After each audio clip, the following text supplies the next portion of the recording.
Hello, my name is Anna Brichetto, and today I will discuss geographic variation and the effects of hydroperiods on wood frog tadpoles in a common garden experiment.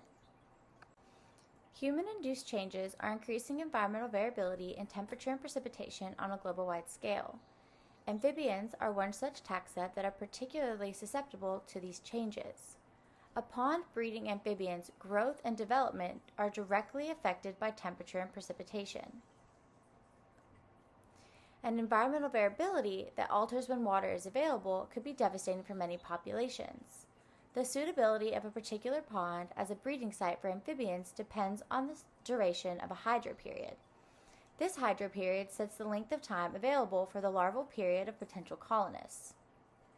Reductions in the hydroperiod of temporary ponds can cause early drying with desiccation of eggs and failure of larvae to metamorphose. In a 3x3 factorial design, I introduced wood frog tadpoles from 3 source populations to 3 pond drying regimes. The 3 regimes include 50 days, 65 days, and 80 days. This is the length of time the wood frog tadpoles would be held in water. The populations included North Carolina, Ohio, and Connecticut. Water in the buckets were drained according to a mathematical equation used in previous studies on wood frogs and hydroperiods. Each pond community included 6 tadpoles from one of the 3 source populations. I used 19-liter white food-grade buckets to create small pond replica communities. For this experiment, I hypothesized that tadpoles in northern populations are more adapted to variability in temperature and precipitation and shorter growing seasons than in southern populations who have less variability in precipitation. In the 50-day results, only 1 tadpole out of 396 total 50-day drying regime tadpoles metamorphosed. The lone survivor to metamorphosis was from the Connecticut population. This infers that wood frogs may be unable to metamorphose until they reach a certain pond drying threshold.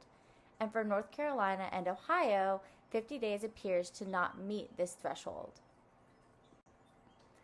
In the 65 and 80-day drying regimes, I found a significant interaction between drying regime and source population on survival of tadpoles, with survival of metamorphosis increasing with latitude and longer drying regime. From the graph, you can see a clear trend between both source population and drying rate on survival rate. Connecticut populations of wood frog tadpoles had the highest survival rate in both the 65 and 80-day drying regimes. While my results suggest that northern populations are more adapted to survive shorter growing periods, my results did not find a significant interaction between drying and source population on mass and metamorphosis, suggesting that in northern populations there may not be a trade-off relative to size in response to drying.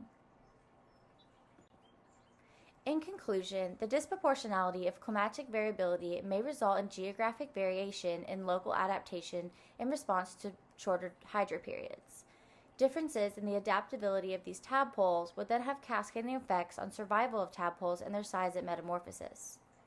In this study, we found evidence to support that tadpoles in northern populations are more adapted to variability in precipitation and shorter growing seasons than southern populations who have less variability in precipitation.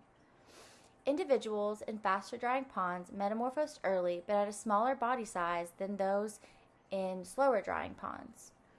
Northern populations also metamorphosed early but may not have had a trade-off relative to size when compared to southern populations. For some endangered taxa, the drying of hydroperiods discussed in this presentation can severely limit population viability and species survival. An example of a critically endangered amphibian species is the dusky gopher frog, which has a smaller geographic range and a more precise range than the wood frog. By studying the effects of changes of hydroperiods at a latitudinal gradient of a widely distributed amphibian like the wood frog, we can begin to understand how other amphibian species may be affected and begin conservation efforts. I would now like to make some acknowledgments.